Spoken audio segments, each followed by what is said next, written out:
Toharoh secara bahasa berarti bersih dan bersuci dari segala kotoran baik yang nyata maupun yang tidak nyata. Yang nyata berupa najis dan yang tidak nyata berupa aib. Menurut para fuqaha, toharoh berarti mensucikan diri dari hadas kecil maupun besar, berupa seperti dengan cara seperti bertayamum, berwudu ataupun mandi. Menurut kitab Al-Mujid fil Lugha wal A'lam, toharoh berarti toharo diddu najasa. Allah bersabda di dalam ayatul Quran, yaitu surat Al-Baqarah ayat 222 yang berbunyi Bismillahirrahmanirrahim, Innallaha yuhibbut tawabina wa yuhibbul mutatahhirin, yang berarti sesungguhnya Allah menyukai orang-orang yang bertobat dan Allah menyukai orang-orang yang mensucikan diri. Al-Baqarah ayat 222. Bersuci terbagi menjadi beberapa macam, yaitu mensucikan najis, berwudu, tayamum, dan mandi. Untuk urusan bersuci harus memperhatikan beberapa perkara, seperti alat untuk bersuci, seperti air, ataupun angin, ataupun debu atau tanah untuk kebutuhan bertayamum. Lalu ada juga cara-cara bersuci, najis-najis apa yang wajib disucikan, dan lain sebagainya. Wudu menurut bahasa berarti bersih.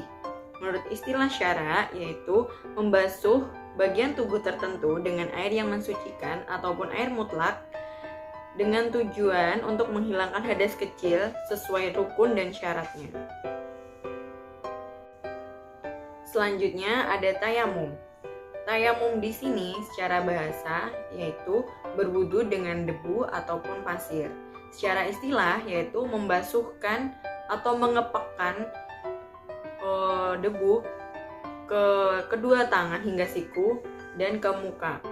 Bertujuan untuk mensucikan dari hadas kecil sebagai pengganti wudu karena tidak ditemukannya air.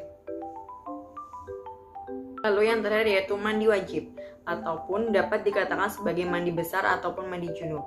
Mandi wajib yaitu dengan menyiramkan air dari ujung kepala hingga ujung kaki dan disertai dengan niat dalam hati untuk mensucikan diri. Dalam bersuci kita juga membutuhkan alat seperti air, udara, dan tanah. Yang akan kita bahas di sini yaitu air. Air dibagi menjadi 4, yaitu air yang suci dan mensucikan, air yang suci dan tidak menyucikan, air makruh, dan yang terakhir yaitu air mutanajis. Air yang suci dan menyucikan yaitu air yang murni dan dapat dipakai untuk bersuci. Sedangkan air yang suci dan tidak dapat menyucikan yaitu air yang sudah digunakan, meskipun rasa, bau, dan warnanya sama tapi tidak dapat digunakan. Lalu yang ketiga yaitu air makruh ataupun air musyammas. Di sini air musyammas, yang dimaksud air musyammas yaitu air yang sudah terkena sinar matahari ataupun air yang sudah dipanaskan dengan bejana logam, seperti bejana logam, selain emas dan perak. Lalu yang terakhir yaitu air mutanajis, air yang benar-benar tidak dapat digunakan sedangkan jumlahnya kurang dari 2 kullah.